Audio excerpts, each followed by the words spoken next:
What is the afterlife of ayahuasca now that she is long past her peak cultural moment of about 15 years ago? Let's say like Graham Hancock and Joe Rogan and so on. Because nothing ever stops, okay? You can still go to the ballet. You can still write a penny farthing if you're a hipster. So she's not going away. Things have a tendency to just continue under different conditions. Foreshadowing alert. In magic, we might call that syncretism. I am back in the Amazon, and I want to talk about what Western magic might be able to learn from ayahuasca's journey so far and where I suspect she might be going next. Actually, let's start with where I am, because I am in the Amazon, but I'm not on the Amazon. I am on the Ucayali River, which, for all intents and purposes, you might consider the Nile of Shipibo civilization. The Shipibo people have been living along the banks of the Ucayali, which is the upper Amazon and a tributary to the Amazon in many respects. For about 3,000 years, as far as anyone can tell, maybe longer. Today, you can get ayahuasca from a Shipibo or Shipibo-trained shaman in Barcelona, in LA, in Cancun, on Kauai, all over the place. But this is where that particular form of ayahuasca ultimately originates. And I think maybe the secret to unpacking the lessons that Western magic might learn from ayahuasca are to be found here, both in terms of how that happened and also potentially what happens next. So, how do you get here? You fly into the capital of the Ucayali province of Peru. So it's named for the river and so on, called Pucallpa. Now, the first time you arrive, beforehand, people will tell you there's not a lot to do in Pucallpa and it's kind of a dangerous town and so on. And to some extent, both of those statements are true. But I love it. There's something beautifully science fiction about it. There are motor taxis everywhere. And I live in a very remote place in southern Tasmania. So the fact that there is, there's more than one, but the fact that there is one plant-based restaurant is like, oh my God, what is this, Manhattan? This is incredible. But also, this is what you hope exists for you when you start practicing magic as a kid, because there are whole streets and boulevards devoted to vegetalismo, herbalistas, like Mercado Dos, if you ever come, is where you get your, cosas curanderos, your shamanic supplies.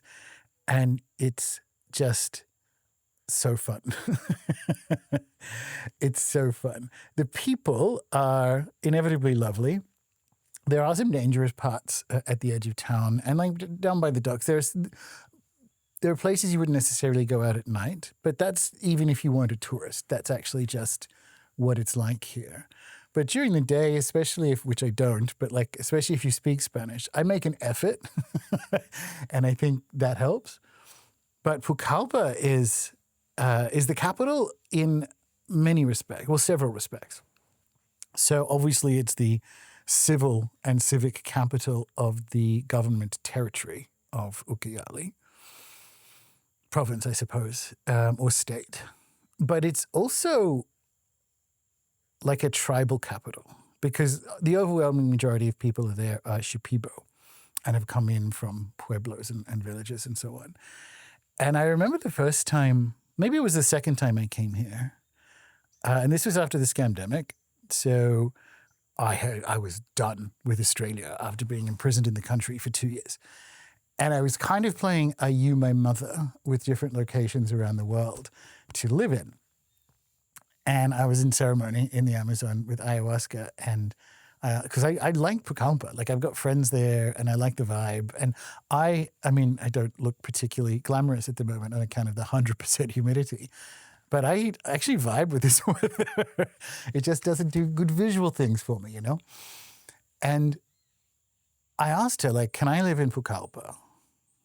Should I look to buy a place outside of Australia in Pucallpa? And she showed me a gross spider's den underground, like a spider tunnel with like a mother spider and all these little icky baby spiders. It was kind of like Shelob, but not mean, you know? It was disgusting.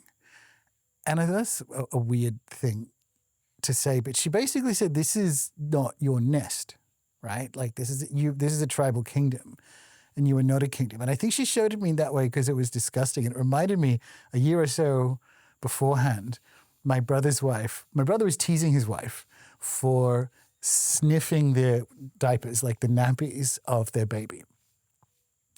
Because it's gross. Like you're saying, she's a stinky baby. It's gross. And we kind of turned to her and said, do you actually do that? She's like, yeah, I love it. Like, and that energy of like, oh, there was one person in the world who would like that smell. Okay. And it was the mother of that child.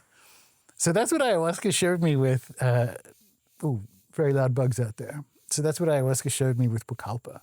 It's like, this isn't your nest. Like, this is not for you. I was very disappointed, but she's true. That's correct. Like I've now been back multiple times. I'm like, oh no, I get it. This is not, you can't just show up to, I don't know, like a village in Cameroon and be like, yoo-hoo, I'm a podcaster. Hi. It's like, this isn't, you can be a welcome guest, but this is not for you. Anyway, so it's the capital in a economic sense as well. So people come and buy all this stuff there. So all the pueblos up and down the Ucayali, they'll come and trade. And to get to where I am here, which is Santa Rosa de Dinamarca, and if you're actually just watching along for this video to find out, can you come here? And is this a place that I recommend? The answer to both of those is yes. And I'll obviously have more to say about it, but the link will be below if you would like to make a booking. There is a seal of approval, seal of endorsement. But I'm going to talk about the difference. This isn't a retreat. I'm going to talk about the difference between them as we move through. So to get here, to get anywhere, really, you leave from the docks. And we take the public bus of the Ucayali River, if you will. We take the ferry that moves people to different pueblos. And it's really fun. This trip we got... Okay, so Mercury, at the time of being here, Mercury is retrograde in Pisces. And that meant my boat got stopped by land, like a land bank, a mud bank in the middle of the river. And then when we got off, my motor taxi got stopped by water. So Mercury retrograde in Pisces is both of those things happening on a journey. I knew that coming here. I always seem to pick exciting moments for, astrologically speaking, for being in the jungle. But like, where else can you put all of that in the bucket? Come on. Anyway, so it's a couple of hours on the boat and you get to your stop. And then it's through the jungle. Then it's through the jungle on a motor taxi. And you will get bogged a couple of times and you may have to get out. Typically, if you come to Santa Rosa, you'll have a bike boy, and he, at least one, and he'll be standing on the back. And when you do get bogged, he will jump off and help push the motor taxi. It's amazing. It's really fun being here, but it's just the reality of getting around in the Amazon. And this is towards the end of wet season, so it's actually quite all right. But last year when I was here, not so much. The point of all this is to say that this isn't Iquitos, which is downriver, a long way downriver. You don't fly in to Iquitos and get on a branded retreat bus and go to your ayahuasca mega retreat, which I think even like Chelsea Handler has been to these big retreats. This is not that. Here you get around on the bus, which is the motor taxi and the boat, and people are just living their lives. They're selling their stuff while you're waiting to leave and carrying mattresses, and it's a more authentic experience, which is an interesting word to use, right? So you get to Santa Rosa de Dinamarca, which is a pueblo, and I want you to think, instead of a retreat, and I've done these, by the way, but like when you're in the middle of the rainforest and bathing in waterfalls and so on, I want you to think of this more like a cultural exchange and farm stay, because whilst you are in the Amazon, there are fields and it's worked land, right? So if you've ever been to the New Forest in England, that's a good comparison, where there's forest everywhere, but there's also like whole ass towns and fields and so on in the same area that we would generally consider the forest. And like we say, the countryside, they would refer to the whole thing as la selva, right? Like the forest. This is like, the life of the forest is the pueblos and towns and so on. There is still trees here, let me be clear, and you're still moving through thick jungle and so on. It's actually very well managed. More on that as we move through. But it's like a cultural exchange and a very different thing that you buy. So in our heads, when we pay the money, we think, oh, because it's like all expenses in the sense that they feed you and they pick you up and they drop you back in Pucallpa and so on. You're like, oh, it's an all expenses trip. It's not. In their heads, I mean, it is all like that's how much you pay. But in their heads, you are paying for the ceremonies with the master shamans. And in order to fulfill them, you are like a guest in their house. So it's that energy where there's you kind of have to remind them, but like a house guest, remind them like, oh, would I please be able to use like a towel? Or do you happen to have this that I could use? And they're like, yeah. Like they won't, it's not service like a hotel where it's like, oh, it's a turn down service. But on the drive, I got some mud on, well, I didn't, but on the motorcycle, there was mud on my luggage. And Dale, who's the main guy I talked to here, his wife, Zoela's like, oh, I'll clean it up for you. And I'm like, because I don't have anything to clean it. So it's that. It's a, you're in their house. You have your own cabana and what have you, but this is all their place. And that's a very different experience to welcome to your room, Miss Handler. Tonight's ceremony will be over there in the private Maloka for you and your friend. It's not that. You show up. And also what that means is like the vagaries of Pueblo life impact what was promised. I have one of the cabanas that has a bathroom in it. Highly recommended. And but the water went out because the water went out for the whole Pueblo because there was a storm and the thing knocked over. And the internet has been terrible this year. Not that it's like high-speed internet, but last year I got like one regular bar of 3G. Now I get maybe 12 or 15 minutes of it a day just whenever it's beaming in this direction. I don't know, right? Mercury retrograde. I don't care. Like it's not... because it's happening to everyone. It's not like, hey, you sold me this hotel as high-speed internet and hot and cold running water and I don't have them. It doesn't compute like that. You wouldn't say that if you were a house guest in someone's house. If you stayed with someone and be like, yeah, they're working on the internet, it's down. Cool, right? Very different, very different vibe and approach to what it is to be here. And it's magnificent because this isn't retreat center ayahuasca shamanism, right? This is, which is the point I'm building to in this video, the world of vegetalismo or Kuranderismo. So broadly speaking, what I'm going to call retreat center ayahuasca shamanism focuses specifically on ayahuasca, the plant in ceremonies. And there's a lot of that here, of course. But when you're on dieta, when you are dieting a specific plant, the ayahuasca is there in the ceremonies to allow those plant spirits to facilitate the arrival of those plant spirits into your energy field, right? So this week that I'm here, there is a bunch of ayahuasca ceremonies, but there's also a regular sequence of different plant ceremonies. So there are baños al vapor, where you have the sacred plants that you're working with cooked into a steam bath, essentially, and then you get covered in a rug and you inhale all of that, which I've actually just had done, which is one of the reasons I look so beautiful at this point. But you also have Dieta de las Plantas, so this is where you consume, and I'm doing Piñón Blanco, but where you have the plant in almost like a wheatgrass shot, form of superpowered energy. And you have them regularly along with baños de las plantas. And this is a plant bath. And that's usually it's always the plant that you're working with. But for instance, when I first showed up here, they gave me Syrian rue in the plant bath as a cleanser to show up, to cleanse my energy field. And there are different. So wild garlic was in one of my, both the last two baños al vapor. So that's to clear off some of the other energetic stuff. And I also had, you can kind of hear it in my voice, some throat things.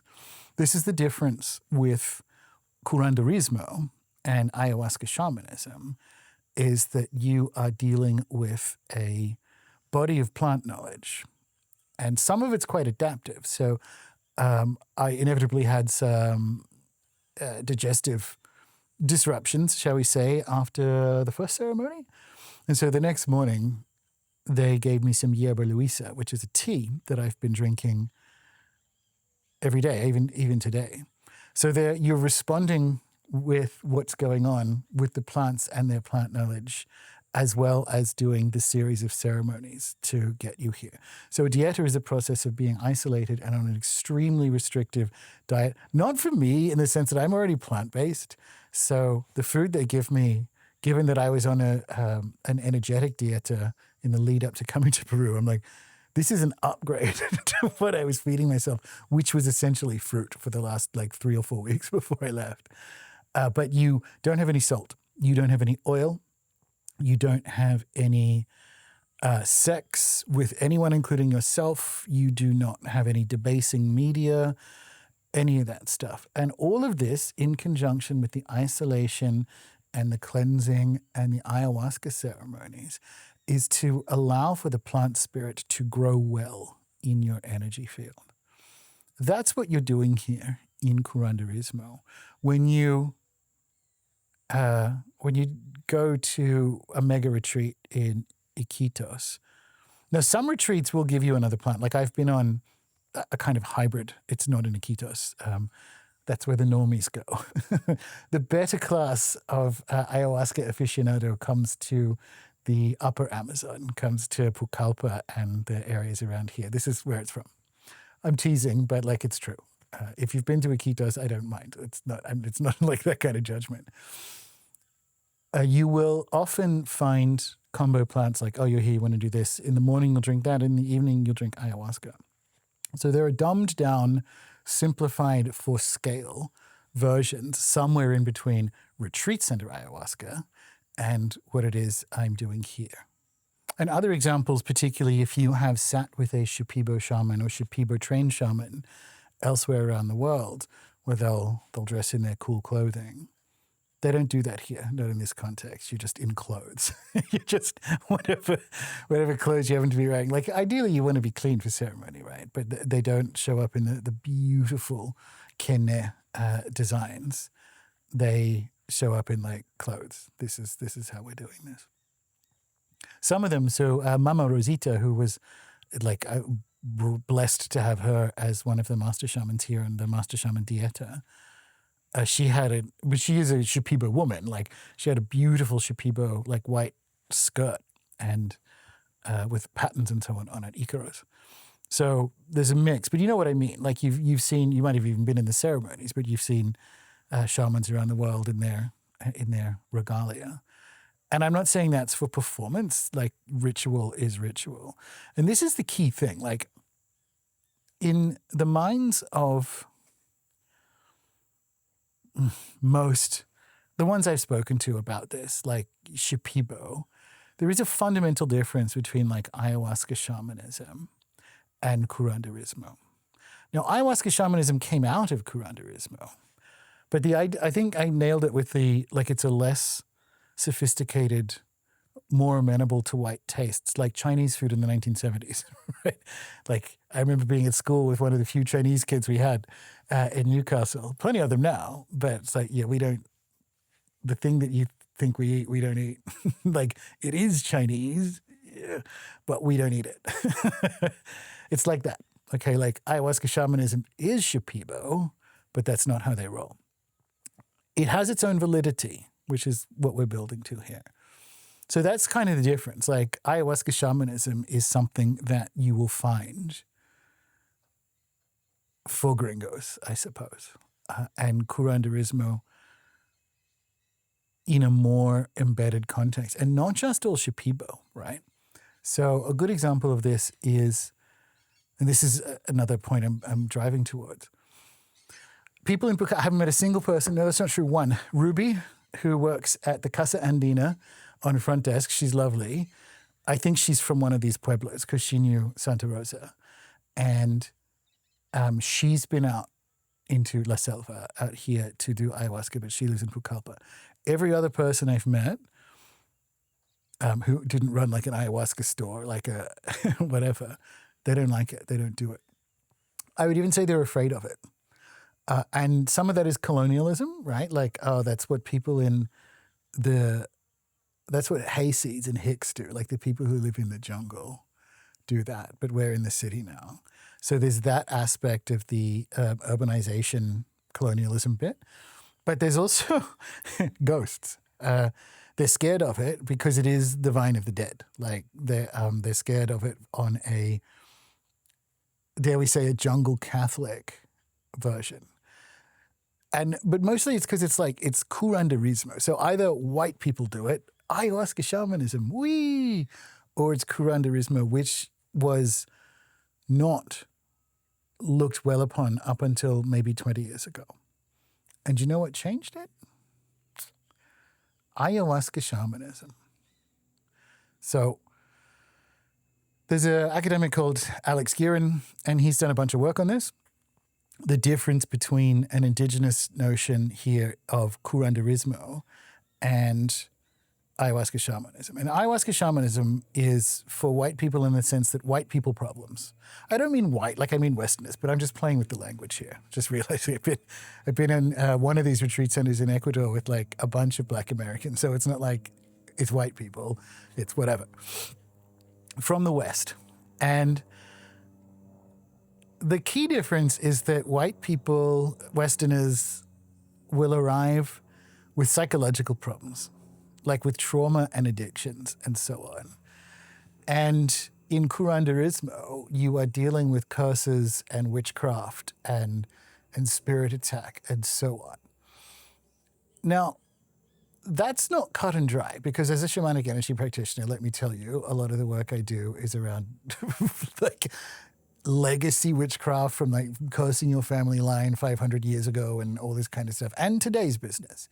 So I get the point. I get the point that broadly speaking, ayahuasca shamanism has landed in a therapeutic modality. I've been on one dieta with a woman whom I love and is incredible, who was on dieta to seek to heal her inner masculine. And awesome, obviously, but Kuranderismo is like, that bitch at the end of the village cursed me because she thinks I took her bike, right? Do you know what I mean? Like, there's a little bit more specific nitty gritty here. Now, remember what I said at the beginning about what can Western magic learn from ayahuasca's moment? Are you starting to pick it up yet? Are you starting to go, oh, I see where you're going with this. Neither of these things invalidate each other.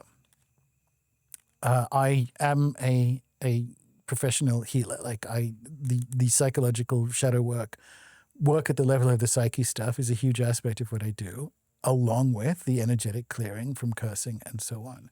So we don't pick one. We don't say ayahuasca retreat shamanism bad and Kuranderismo good. Prefiero Kuranderismo, clearly, but that doesn't mean like we play the ball where it lies. And so we've come to this moment where retreat center ayahuasca shamanism has, with everything in the Amazon, you will get the most basic, and it's not that they're wrong, but the most basic 105 IQ articles about tourism is bad for the Amazon. The Amazon is losing trees, blah, blah, like, and that's not wrong, but it's just not the whole story. Because is tourism bad for the Amazon? Like, is ayahuasca shamanism bad for the Amazon? I don't know. I'm going to build a different case here. 20 years ago, Kuranderismo was dying out. No one was going into it because it was a shit life. Like, you are dealing with ghosts and spirits, and you're not being paid very much because you're essentially sorting through the problems of a people who are subsistence living and working, like getting bitten by things, harvesting plants out in the jungle and so on. This is not a good life. So no one wanted it. And so young people in Pueblo life 20 years ago would leave. And there was nothing to do here. And this way of life is transforming because you can't, there's not enough fish to support a subsistence life. What's going on in the Amazon is like, there is hectic illegal gold mining and all that. Like, don't get me wrong, things aren't great here, fuck. But ayahuasca retreat center shamanism has reversed the prospects of Kuranderismo as a career. And now people want to do it. What are we to make of that? Of course they want to do it. There's good money in it for a start. And there's good money, a premium, in people who know how to do it. So if the traditional way of life in the Pueblo is going away, and it is, like, you used to be able to live here with no money. And like, no money is not the same thing as poor. No money is actually great. Like, you've got a house, you know everyone, and you just like work on whatever or nothing. You fish, there's food, like, it's great, you know. You can't do that anymore as well. Not everyone can do that. Not enough fish and so on. And so then you need money, but there's no way to make money here. So you're fucked. So they go and work in the logging companies, or they go to Pucallpa or Lima. And along comes ayahuasca shamanism. And interestingly, in this moment, as we are past the peak of like, wow, let's go into the jungle, like a context-free jungle in Iquitos, and go to the same place Chelsea Handler did it. I don't know why I'm picking on her, but like, you know what I mean? Like, famous people go to these things. And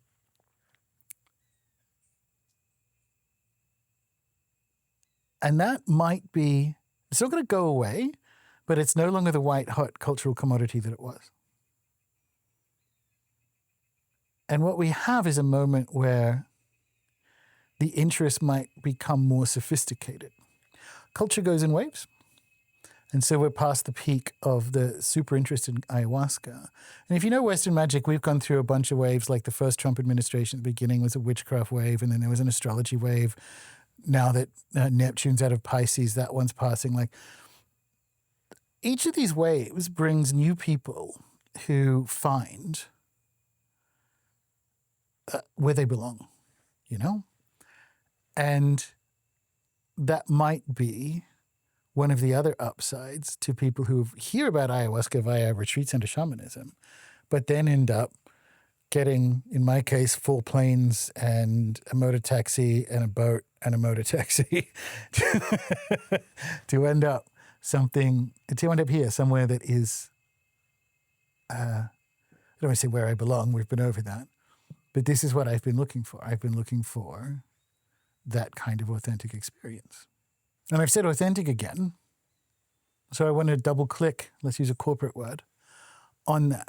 Because here I am dieting Piñón Blanco, which is from the highest realms of light. He's one of the like master healing plants of the whole Amazon area. And he has access to like vast cosmic pharmacopoeias of other medicines and other understandings. And on a biological level, is also like a blood and liver detoxer, and clears neuroses and anxiety and facilitates your connection with other healing spirits. So I'm actually training and initiating shamanic energy healers at the moment. And for the next rite that I'm delivering, I wanted to juice myself up with these connections. So that's the plant that I am dieting here. So it's an authentic Amazonian plant, but authentic, and here is where we learn, hopefully, magic can learn the next thing about ayahuasca shamanism and Kuranderismo. Because it's all well and good. We say, okay, cool. So broadly speaking, ayahuasca shamanism in a retreat center is a dumbed-down version of Kuranderismo. Great. Kuranderismo, there's no unbroken pure survival of anything, right? And there certainly isn't of Kuranderismo. So there's no like authentic, untouched from pre-Columbian era vegetalismo that you will find in the Amazon. In fact, and let me know what this sounds like, Kuranderismo as we have it today is about 100 years old, and it emerged from indigenous people being displaced into work gangs from different tribes, like during the rubber boom, and a knowledge sharing that goes on there. That's hoodoo, isn't it? So obviously that means, like, because this place is about as Shipibo as it's going to get, right? Like when you think of mestizo Kuranderismo, which this technically is, because everything is, you're thinking like Los Santos, Virgin Mary, Jeebus, all of that. Not here. They, whilst I'm sure, like, none of them go to church, basically, and I'm sure they'll have like a Christian funeral, maybe, when they die. But in ceremony, it's just the plants. And it is certainly way more Shipibo than it is anything else in that blend. But this is like Shipibo country. This is where we would expect that. However, I had wild garlic, which is not native to the Amazon, and yerba luisa and so on. Like, so I've had, and the rue is a European healing plant as well. So you don't have like I'm not using that because it's not Shipibo. You have like, I am a master of plants. These are my like friends and colleagues, but I'm a master of plants. So authentic is an interesting word there, isn't it? As far as I can tell, authentic when it comes to magic is biospheric adaptation, like bioregional adaptation to conditions. And that's what I called magic 15 years ago in the blog when I was still in London. I remember saying that. I said witchcraft is a bioregional response to specific conditions. So it's not a belief. There's no fucking mummy Gaia. There's no like goddess in witchcraft. There's no nothing in witchcraft. Witchcraft is a response to conditions in time and economies and place. Yeah? That's Kuranderismo. So it appears we might have a bunch of stuff to learn from doing the thing I like doing both, which is comparing. So let me tell you what this process of dieting Piñón Blanco entails. You know, once when I was doing, this is actually the retreat center, my one like retreat center, they had like a temazcal, and like this was near shamanism. I had a couple of weeks in between Mexico and coming back to Peru, and I was going through a serious health crisis, so I needed to drink ayahuasca in volume. So I just needed somewhere that was serving. And this place I had some fun. That's good. Anyway, on one of these ceremonies in the Ecuadorian Andes, I asked ayahuasca, why is this so difficult? Because it truly is the most disgusting thing you'll ever drink. And like, and you have to cook it for hours, and it's so unpleasant. She's like, and she basically said, listen, it's not my fault that you have like a monkey nervous system and taste buds and a mouth, like gross. And I'm like, okay, fair. That was speciesist of me. Why is this so difficult? She's like, we're doing our best to try to bring you into the plant kingdom, but it's not our fault.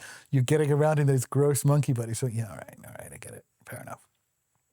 But that's a good frame for what this process entails and kind of why you were doing it is that you have to make it easier for plants to live in like a human energy field. So there's all the stuff that I said before, the restrictive diet, the no sex, the isolation, the very precise plant protocols as you move through it, and the ayahuasca itself. How I like to do these things, first of all, is drink swimming pools of the stuff because, I don't know, like I came here to drink almond milk and kick ass, and I'm all out of almond milk. Like, you're here, like, go ham. And I have some experience with it, so I can. But my process is the morning after ceremony, and this is a little recommendation for you, actually, to have a book that you write your thoughts in, and not to try and integrate at the same time as remember. Just bullet point down the things that happened, how strong it was, what sort of visuals you got, what were the impressions, what things she showed you. Just bullet point them. Because one of the beautiful things that the Dieta does is respect time. First time I went on Dieta, I thought, oh, cool, it's like 2 weeks in the Amazon. Like, that's almost 14 ayahuasca ceremonies. And I'm like, no, it's every second night. I'm like, what? What? Well, that seems like a waste. And it isn't. Like, you could not do it, right? And not just you couldn't do it, like you can't handle that much ayahuasca. It's like muscle training or something, where the actual gains happen when you're not in the gym, like on the rest days that people who are on a gain journey tend to miss. The days off ceremony are the days where like you feel the psyche integrating the lessons and the medicine. To wit, you can't front run it. So one of the things I suggest is to just make bullet points of notes. And I have, from my own healing lineage, I have one of Alberto's oracle card decks, which I do as like a, give me some advice for integrating. Like, so I'll throw 4 cards the morning after ceremony, and I'll look at it and sort of go, yeah, I see where that works. But then I'll also just write it down, because you'd be amazed coming back through your book at things you have integrated or things that you've forgotten. That's the right way to do it. You can also use I Ching for that. I've used both. I used I Ching last night because I'm here, in addition to juicing up, approaching a very important question, which I think I got in my last ceremony. And so I am, and I got unequivocal insofar as the I Ching is often unequivocal. I got the answer. I came the whole way for it. And I've still got 2 ceremonies left. Early mark. So that's how I integrate with a Kuranderismo system, and not make it my own. That's the weird way of saying it. But like, that's how I present as a client, a practitioner client in this context window. And what I want you to think about is, what do we make of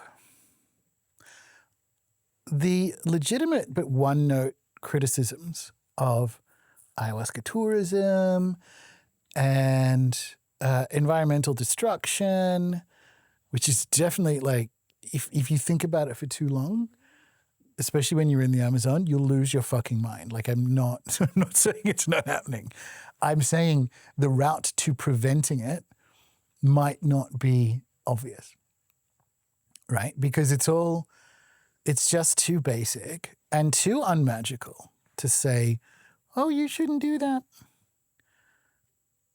Because as the great Bayo Akomolafe says, what if the way we respond to the crisis is part of the crisis? And making big moves, and they just fuck up every time you do it here.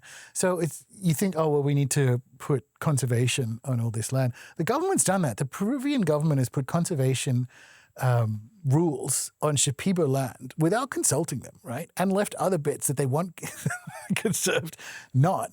And so they've had to form their own like protection militias. And like, it's, when I tell you, you'll lose your mind, like how bad things can get here. But there are, why Bayo Akomolafe says that is to leave room for something other than the human to intervene? What if the way we respond to the crisis is part of the crisis? If like humans know everything about the problem and everything about the solution, so therefore the solution is this. As we saw, or hopefully you saw in the story of the interweaving of ayahuasca shamanism and Kuranderismo, new things grow and old things grow when you make room. And when you are dealing with plant spirits, you really want to make room. So the other reason I'm back, maybe some of you read it, I'll link it up below.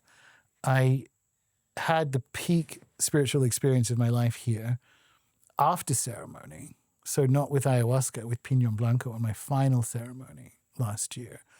And it was like Enochian. Like I was this golden, because like Piñón Blanco is like a giant, like a golden giant.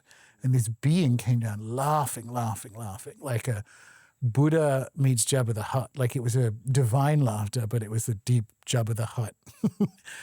And he was laughing so hard because God came to earth and forgot literally the one thing that there is to remember, which is that he is God. Me, in that case, right?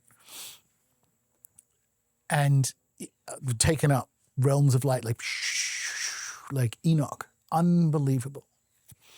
So that being presents in these space-time conditions as a relatively cute but innocuous little plant.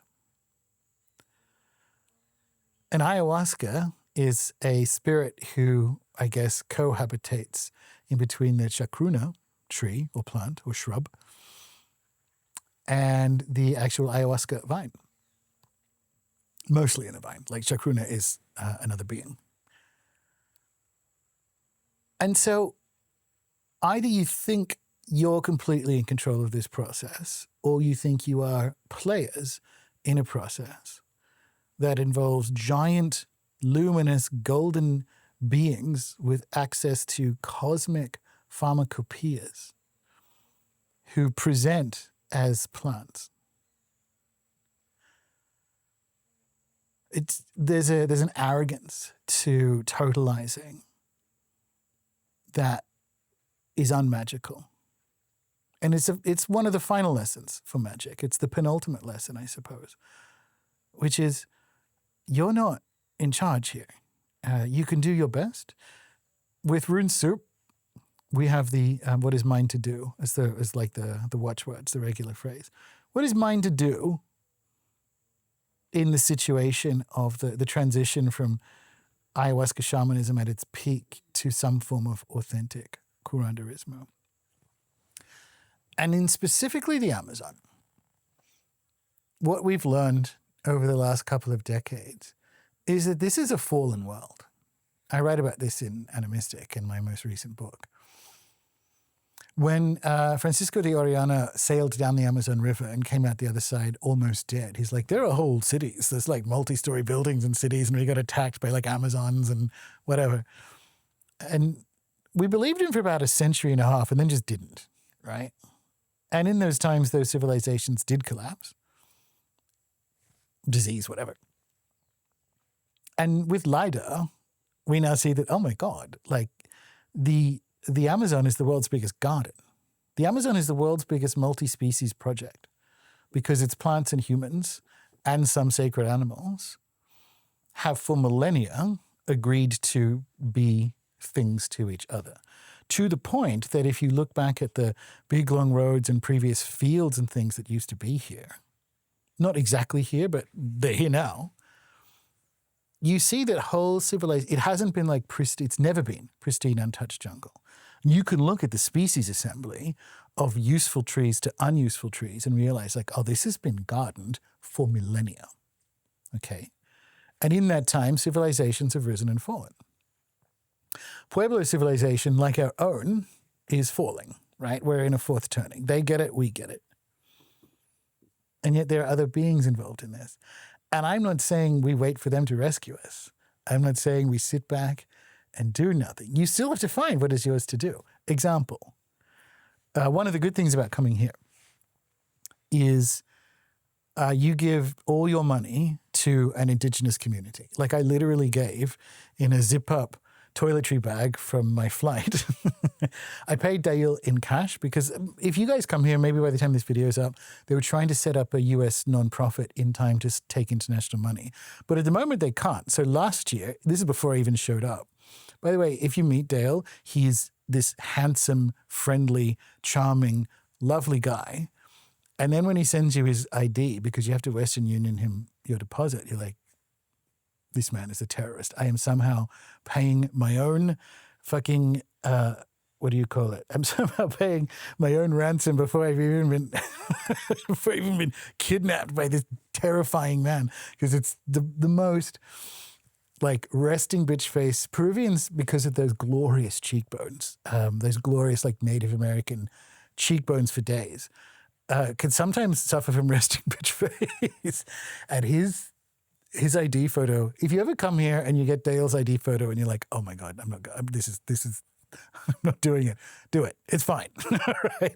But I paid him the whole thing in cash. So I literally gave every last dollar that the master shaman retreat cost to the shaman's son, who is also the grandson of the mayor of the Pueblo, who's running for office. Vote for him. Running for mayor office, you know what I mean? Not like, don't curse him by say run for the president of Peru, because they all end up dead or in jail because they're all corrupt. But it's very difficult to get the numbers of exactly how many of the mega retreats or what percentage of retreats in Iquitos are foreign owned, but it is a substantial portion of them, which means that the Shipibo who are working there are employees. If you come to Ucayali, you will not have that. You will have, like I paid cash in the hands to the shaman's son for what I'm doing here. So when I say what is mine to do, I'm like, well, I want there to be more charisma, and I not necessarily less ayahuasca retreat shamanism. That's not mine to decide. What is mine to want is I want more Peruvian Shipibo Kuranderismo in the world. I want it to flourish. That's how this species assembly changed in the Amazon. So over millennia, the useful trees were either intentionally replanted, or what else would happen is that tribes, whether they're Ashaninka or Shipibo or whoever, would see two trees growing near each other and be like, oh, we want that one, that's useful, whether it's food or sacred plant, and not that one. So you'll just make room for the other one to grow. So you're gardening because you want more of something in the future rather than less. And that's yours to do. So that seems to me the final lesson, I think, for magic from what's going on with ayahuasca from her peak cultural moment to now. Because we also operate magically in a fallen world.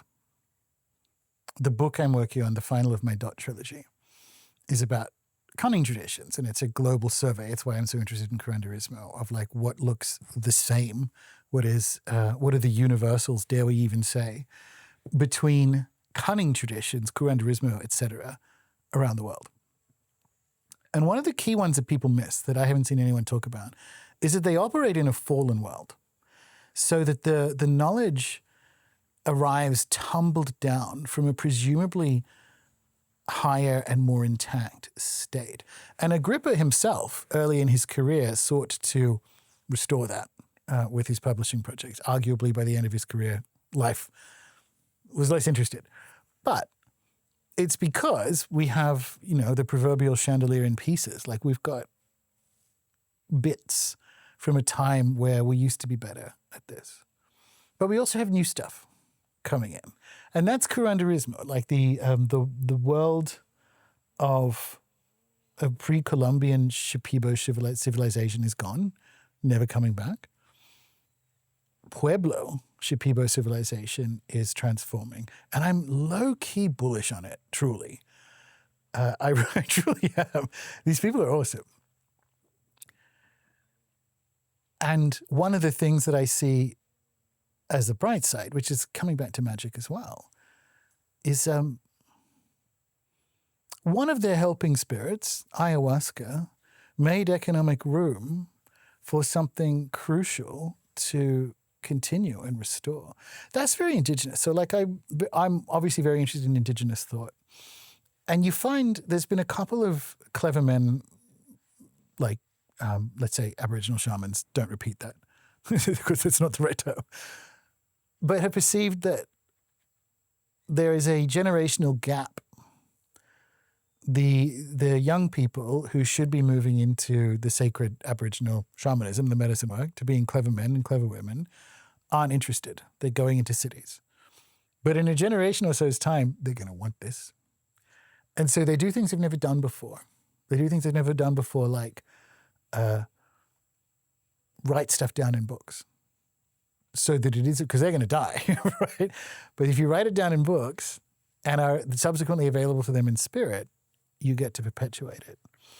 Because this fourth turning moment, well, then we begin again, right? And this is what I mean by I'm bullish. I'm bullish about the possibilities of what can happen for Peru in general, like in the 21st century. And especially because I love it here, for Shipibo culture. So what is the magic equivalent then of, let's say, doing ayahuasca in an Airbnb in Palm Springs with a shaman from Boise? You know, what is the relationship between Kuranderismo and that, and like real magic in that? And I would say it's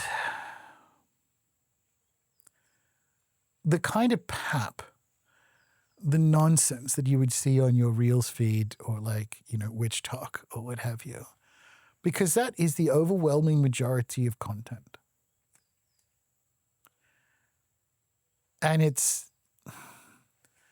not real, but like, it's a specific kind of not real where it's like, oh God, you got like, there's one correct thing underneath all that nonsense somewhere there. Do you know what I mean?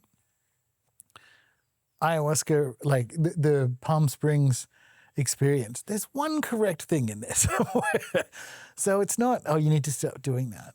But like, what, if that's the case, if my comparison is like the fact that the overwhelming majority of stuff that considers itself magic isn't, and doesn't even know that it isn't, in the same way retreat center shamanism doesn't even know it's not the authentic thing. I think that's the right comparison. And I think that's the final lesson, which is like, okay, cool. But cultural waves bring new people into it, like I said earlier. I found magic in the 90s, and it was a series of dream experiences. But the 90s also had Buffy and X-Files and Grant Morrison and all of that. So we might not have, because I'm older than Granite, have had anything other than dial-up internet. I can't pretend that like I didn't get witch talked into magic, because I heard about it through a cultural peak moment and rode that, and I'm never going anywhere. So it's not necessarily a fad for me. But I think that's the final lesson, is how do we differentiate without making a cut, because there are more beings involved in what I think is happening with magic, which is the return, and what I'm contributing to, I hope, with Rune Soup, is the emergence of a more intact version of Western magic at the year 2100, being realistic, that can look more eye to eye, more authentically around the world at systems like this. Because we're downstream from like a fallen world moment also. So the idea of like, that's bad and that's good, it's like, you don't know what. There are other hands on the wheel. Yeah? Other hands on the wheel. So the lessons for Western magic are, everything is syncretism. Everything is adaptation. Authentic systems unfold according to the conditions in which they find them. So even things that you find silly, right? Well, maybe they can be turned and will be turned towards the good. Because this is magic. There are, by definition, other players in the game. Some of them most of them aren't even in human bodies.